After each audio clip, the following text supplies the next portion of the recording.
لوگوں میں یہ بحث چھڑ پڑی کہ آپ علیہ السلام کو کس طرح آگ میں ڈالا جائے۔ تب شیطان مردود انسانی روپ میں آیا اور منجنیق لے کر آیا کہ منجنیق کے ذریعے آپ علیہ السلام کو آگ میں پھینکا جائے۔ اس وقت منجنیق ایجاد ہوئی جو کوفہ میں نہر گسار اور دریائے کنتانا کے قریب بنائی گئی۔ وہ منجنیق شیطان مردود نے بنائی تھی۔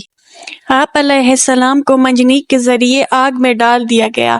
اس وقت زمین اور آسمان فریاد کرنے لگے اور کائنات کی ہر شے آپ علیہ السلام کی مدد کے لیے خواہش کا اظہار کرنے لگی۔ زمین نے کہا، اے پروردگار، مجھ پر سوائے ابراہیم علیہ السلام کے تیری عبادت کرنے والا کوئی نہیں ہے، کیا تو راضی ہے کہ لوگ اسے نذر آتش کر دیں؟ فرشتوں نے کہا، یا اللہ، تیرے خلیل ابراہیم علیہ السلام کو لوگ جلاتے ہیں۔ تو اللہ نے کہا، اگر وہ خود مجھ سے مدد طلب کرے گا تو میں اس کی مدد کروں گا۔ جبرائیل امین نے کہا، یا اللہ، اہل ارض میں ابراہیم کے سوا تیری عبادت کرنے والا کوئی نہیں ہے۔ تو نے ان کے دشمنوں کو اس پر حاوی کر دیا ہے تاکہ اسے جلا دیں۔ حق کے باری تعالیٰ نے فرمایا، خاموش ہو جا، ایسی بات تیرے جیسا بندہ ہی کر سکتا ہے جو ڈرتا ہے کہ کوئی بھی امر اس کے قبضہ اختیار سے باہر ہو جائے گا۔ وہ میرا بندہ ہے، جس وقت چاہوں گا بچا لوں گا، اگر وہ مجھ سے دعا کرے گا تو ضرور قبول کروں گا۔ پھر ابراہیم علیہ السلام نے اللہ سے دعا کی، یا اللہ، یا واحد، یا لم یلد ولم یولد ولم یکن لہ کفوا احد، یا نجنی من النار۔ جب حضرت ابراہیم علیہ السلام منجنیق سے جدا ہو گئے تو آپ سے حضرت جبرائیل امین علیہ السلام نے ہوا میں ملاقات کی اور کہا، اے ابراہیم، کوئی حاجت مجھ سے ہے؟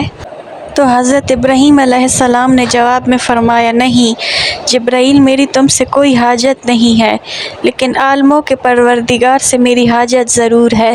تب حضرت جبرائیل علیہ السلام نے حضرت ابراہیم علیہ السلام کو ایک انگوٹھی دی جس پر نقش تھا، لا الہ الا اللہ محمد رسول اللہ۔ پھر اللہ نے آگ کو حکم دیا، ہونی برتن یعنی ٹھنڈی ہو جا، تو آگ ٹھنڈی ہو گئی۔ وہاں جبرائیل علیہ السلام آئے اور حضرت ابراہیم علیہ السلام کے ساتھ بیٹھ کر گفتگو میں مشغول ہو گئے اور ان کے چاروں طرف گل و گلزار پیدا ہو گئے۔ کہتے ہیں جب آگ جل رہی تھی تب چھپکلی اس میں پھونکے مار رہی تھی تاکہ آگ تیز ہو، اور مینڈک پانی سے آگ کو بجھا رہا تھا، اور اللہ تعالیٰ نے آگ کو حکم دیا کہ ٹھنڈی ہو جا، تو 3 دن تک دنیا میں آگ میں گرمی باقی نہ رہی تھی اور وہ ٹھنڈی ہو گئی تھی۔ اللہ تعالیٰ نے اپنے خلیل کو، اپنے پیغمبر کو اس آگ سے محفوظ رکھا تو ان کے پاس نمرود آیا اور بولا کہ اے نوجوان، ہمیں حیرت ہے، تمہارا حکم آگ پر چلتا ہے۔ تو حضرت ابراہیم علیہ السلام نے جواب دیا کہ یہ تمام میرے اللہ کی قدرت ہے۔ حضرت ابراہیم علیہ السلام کی قربت کو تو نمرود اپنی آنکھوں سے دیکھ چکا تھا، مگر وہ آپ کی باتوں کو ابھی بھی تسلیم کرنے کے لیے تیار نہ تھا۔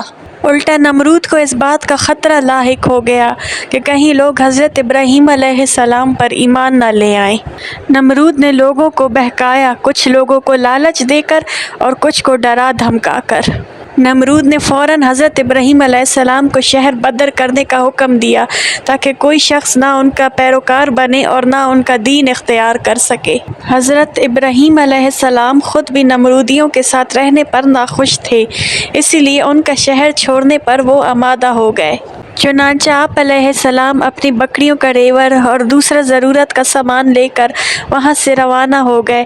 چونکہ آپ کا ریوڑ بہت وسیع تھا، نمرود نے حکم دیا کہ حضرت ابراہیم علیہ السلام کا سارا سامان اور ریوڑ ضبط کر لیا جائے۔ تو حضرت ابراہیم علیہ السلام نے جواب دیا کہ تم اگر میرا ریوڑ ضبط کرنا چاہتے ہو تو اس زمین پر میں نے جتنی عمر گزار کر یہ ریوڑ اکٹھا کیا ہے، مجھے میری وہ عمر لوٹا دو اور میرا مال و مویشیاں ضبط کر لو۔ جب بات بڑھ گئی تو نمرود کے ایک منصف نے فریقین کی بات سن کے یہ مقدمہ حضرت ابراہیم علیہ السلام کے حق میں دے دیا۔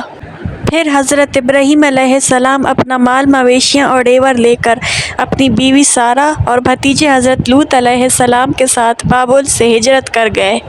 آگ سے نجات حاصل کرنے کے بعد حضرت ابراہیم علیہ السلام نے نمرود کو دین حق کی دعوت دی تو نمرود نے کہا، میں تمہارے خدا سے جنگ کروں گا، اور جنگ کے لیے ایک دن مقرر کیا۔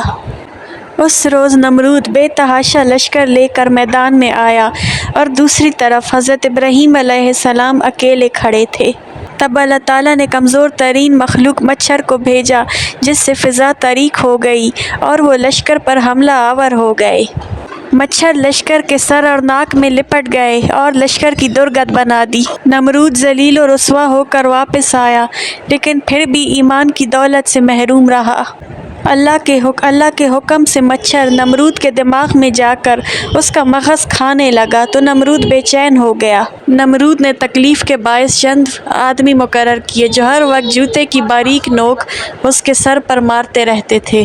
نمرود 40 سال اسی عذاب میں مبتلا رہا لیکن پھر بھی ایمان نہ لایا۔ بالآخر وہ مر گیا اور اس پر جہنم واصل ہو گئی۔